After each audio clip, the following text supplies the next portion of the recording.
বিরিয়ানি আমাদের সকলের খুব প্রিয়। তাই অনেকদিন পর যখন ভিডিও আপলোড করতে ইচ্ছে হলো, তখন এই বিরিয়ানির ভিডিওটাই শেয়ার করলাম। এই বিরিয়ানিটা আমি প্রায়ই অর্ডার করতাম ব্যাঙ্গালোরে থাকার সময়। আমাদের পিজির একদম পাশে একটা ক্লাউড কিচেন ছিল, সেখান থেকে।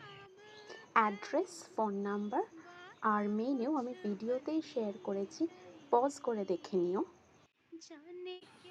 এটা ছিল হায়দ্রাবাদি চিকেন দম বিরিয়ানি। সাথে দিত গোল গোল করে কাটা পেঁয়াজ, একটু রায়তা আর একটু সালান। রায়তাটা জলের মতো টলটল করলেও বিরিয়ানির স্বাদ ছিল কিন্তু খাসা। পরিমাণে বেশ অনেকটা দেয়। 240 টাকায় আরাম করে দুজনের পেট ভরে যাবে। আজ তবে এইটুকু থাক, কাল আবার দেখা হবে। টাটা।